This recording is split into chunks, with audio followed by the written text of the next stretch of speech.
Hi, I'm Andy Freeman. I'm from Space to Breathe, and we're doing a few little videos of short well-being techniques that can help ground and settle you in difficult times. I've mentioned before the idea that stress shakes us up like a snow globe, like being shaken, everything's flying around, and it's really, really hard at those kind of times to make decisions, to feel safe and to manage kind of everyday life. And for many of us, that can lead to a kind of an overload. It could stop us from going out to something, or it could stop us from connecting with people, or it could stop us from doing something that we want to do.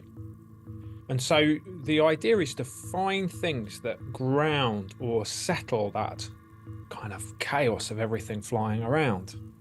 And one of those things that I use a lot is a stress ball. This is the one that I've got here. There are different ones that you can get, but you don't have to have one like this. You could have like a squash ball, or even a tennis ball, or even like a ball of blue tack that you can squeeze. But this one has different words on it, and it's themed around positivity, and has things like have fun on it, different things like that. And it's a way of reflecting and meditating. There's different ways that you can use it. With these ones, you can use the words and help reflect on it. But the kind of core idea is that you squeeze the ball. Now, why does that help? Well, there's a few things that are kind of going on. There's a physical metaphor happening. I'm imagining myself squeezing the stress that I'm feeling into this ball. I'm almost letting go of it. Now, associating a physical action with that sense of letting go will mean over time that your brain kind of gets trained to make this something that makes you feel safe. And if you imagine anxiety like a ladder, there's an idea called the polyvagal ladder. And at the top of it is safety. At the bottom of it is kind of high stress and hypervigilance. And that's where we can often go when everything's flying around. It kind of moves us up the ladder because I'm beginning to feel a bit safe. So there can be metaphor and a kind of connection that your brain will make.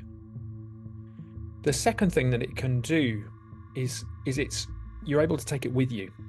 And so many of our kind of ways of handling stress need something like the outdoors, or our garden, or a creative thing, or people around us, or a safe place.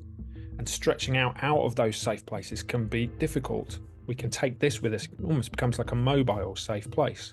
So you're sitting on the bus, maybe feeling a bit anxious, and you just start squeezing your stress ball. And the third thing it can do is bring you into the present.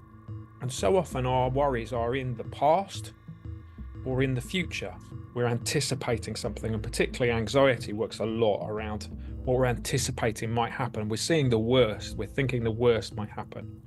Just doing this exercise and focusing on it, and all of a sudden my brain isn't in the future, it's in this ball. And it may be in the different things that are written on this ball, or the things I associate with this ball. And this movement, this physical movement I can feel, takes me into the present. So if you've got a stress ball like this, you've got a different one, or you've got something that you can use, just start by squeezing the stress that you're feeling into it. I'm just letting go of the stress and putting it in the ball. And each time I'm feeling anxious, I'm just grabbing hold of this. Or maybe, maybe you're just working through the idea of, I don't know, something that you're going through, and you're just imagining, oh, okay, I'm just putting it into this ball. I'm not carrying it in myself. I'm not carrying it in my body. I'm letting this go. So why don't you give that a try? If you want to get in touch with us, we can help you get hold of a stress ball, but otherwise anything will do.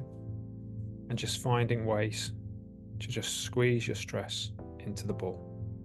Thanks so much for watching. Cheers. Bye-bye.